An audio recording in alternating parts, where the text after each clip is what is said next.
Hello everybody and welcome to another episode of the Ghuman Human Experience. My name is Hari Ghuman and I'm the host. I'm coming at you live today from the office. I just finished clinic. It's about 10:30, 10:30 on the button, and I was with clients today and I said I got to share my ideas with all of you.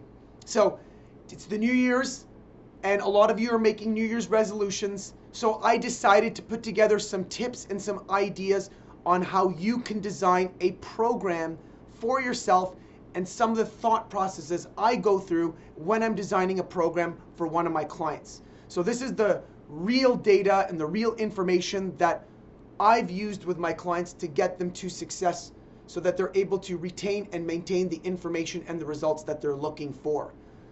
I see tons of people sharing great ideas, but I just feel like there's something missing out there. So I'm going to give you some information today. I got 5 points that I want to share with you on how to build a better plan.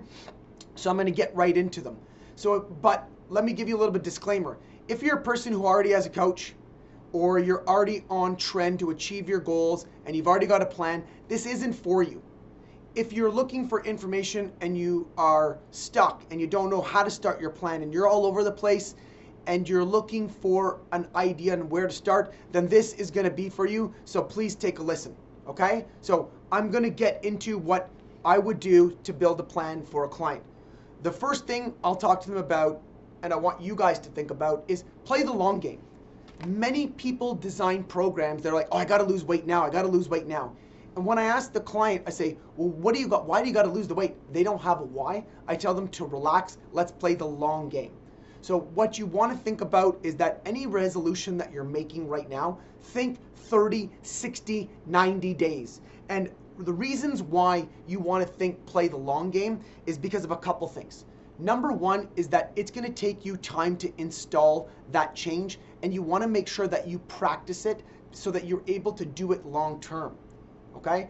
Because what will happen is that you'll try to lose weight very quickly, but you're not able to retain and maintain it. So think 30, 60, 90 days because you're going to be able to grow into the changes. And that's very important.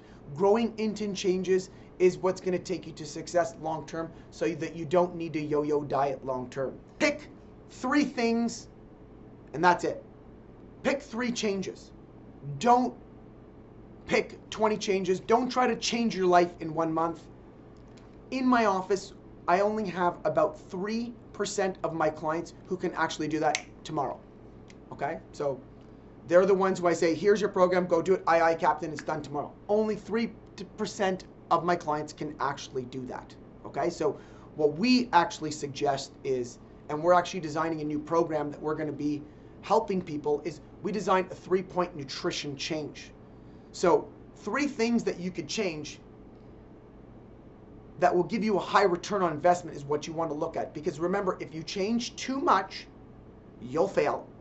And then what happens is you actually start to get into your own mind, and then the negative feedback loop starts.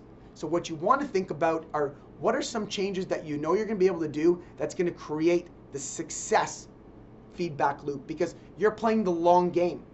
And all of these changes, if you're able to make a change every couple of weeks and add 1, 2, or 3 things every 2, 3 weeks, well, that means in 90 days, you might have anywhere from 12 to 16 new changes that you're able to keep doing for the next year, which means you've taken the time to retain it, you've maintained it, you've also taken the time to practice it, and you know you might have tried 25 of them, but only 16 stuck because those are the ones that you were successful with. So super important to pick the right changes for you.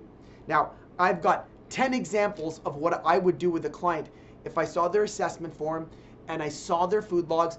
These are probably the 10 most common changes that I would make in their program, because I see this as a common weakness for most people, and I think these ones are really big bang for the buck changes. So number 1, cook all meals from 100% for the whole month. That'd be a great goal. Start cooking, start practicing, because the reality is that the food that you are cooking right now is probably leading to some of the areas and health complaints that you're having. So practicing making new food and making food from home just eliminates a lot of the fluff that you may be eating that you don't even realize it.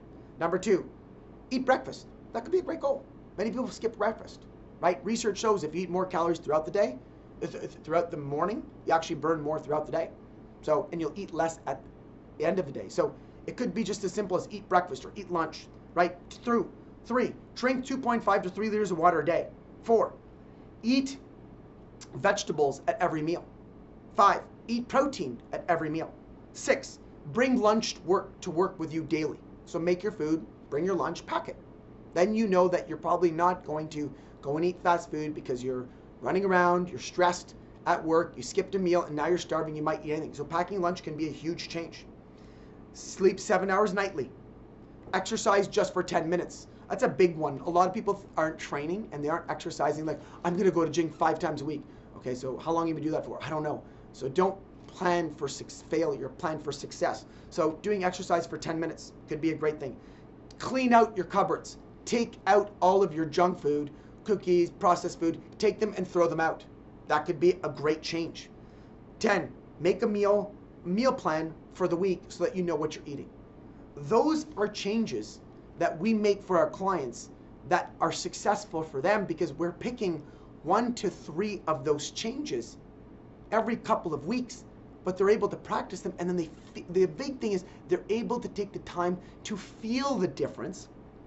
And when you have the opportunity to feel the difference, you're going to come back and say, give me more, let's make more changes. Whereas if you make the wrong changes that are something that are small, and you don't feel it, then what's going to happen is that you're going to be like, oh, this sucks, and you're going to get demotivated. So it's finding the right degree of difficulty that you're going to be able to see the change, and then mapping out how many times you can actually make changes. But think, over 30 days or 60 days or 90 days, if you make some of these changes, you're going to see an impact in 30 to 60 days. You won't see it in 1 week. Okay, so just remember that. Make sure you do not overthink your program. Do not overcomplicate your program. Those 2 things I see a ton. Oh, well, Harry, I should be doing this and doing that and doing this. I'm going to do keto, vegan, fasted, and I'm going to do intermittent fasting. I'm like, oh, just pick something here. We're doing way too much. We won't know what works. We don't know what we're going to be able to retain. We don't have the data to collect. So don't overthink, don't overcomplicate. Just over-execute on the 1 to 3 changes that you've made. Don't start worrying about things like, oh, I got to cut carbs now, or I got to do this, or I got to do that. Focus on the changes and write it down, see it every day, and just say, I'm going to go all in on those changes because I know that I'm going to be able to practice those at 100%. I'm going to grow into it, and I'm going to retain and maintain the information and the results that I get. Do not overthink it, okay? Remember, you want to prevent yo-yo, and you want to grow into this. Lastly is, when you're picking your changes, one of the best things you can do is when you write it down, evaluate it and say to yourself, am I going to be able to do this change at 90% of my next 2 weeks? So let's say you make an example of, I'm going to eat protein and vegetables at every meal, and I'm going to take a walk for 10 minutes after 1 meal per day. So let's say I said I recommended those changes for you. The question I'm going to ask you after is, do you think that you're going to be able to do all of those changes at 90% for the next 2 weeks? If you hesitate and say, ooh, I don't know, change them. We want to create the successful feedback loop at the beginning, so that way you want to keep moving forward. So if you don't say 9 on 10 guaranteed it's going to get done, don't do it, especially when you're trying to get back on track, or you're just starting, because you don't want to get demotivated by feeling like you're not able to do it. That's something that I really, really am pushing myself for my clients this year. Sometimes I've made the mistake of trying to overstretch with my clients, but now I'm starting to see that everybody's ability to deal with their stress levels are getting higher.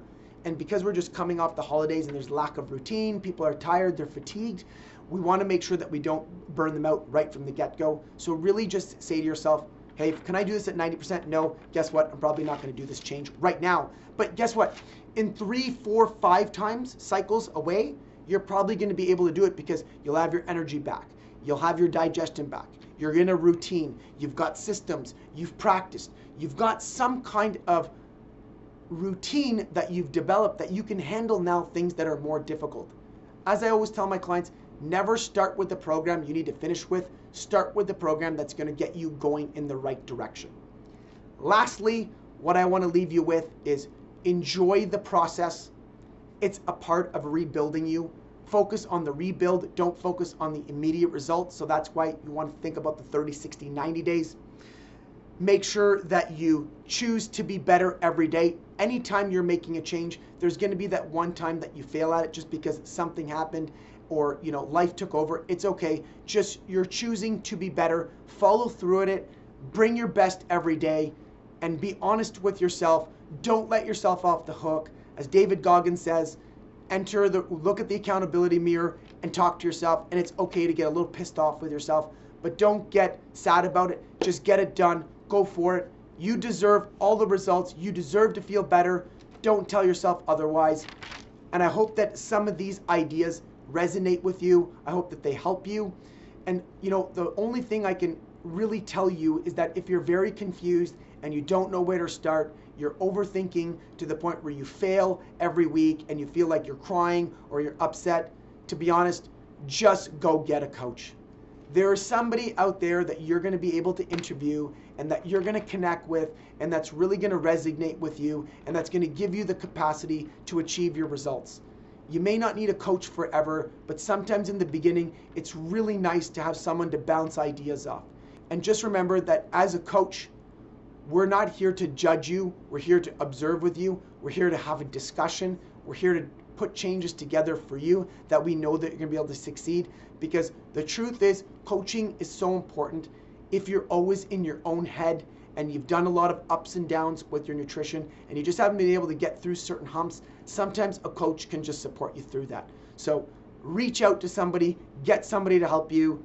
It doesn't have to be me, but if you're always in a rut and you're not able to get the right programming done, get someone to help you out, because it can just break you through that plateau. I hope you enjoyed this. If you have any feedback or comments, I love hearing from you. I appreciate your time, and I hope you have a beautiful day.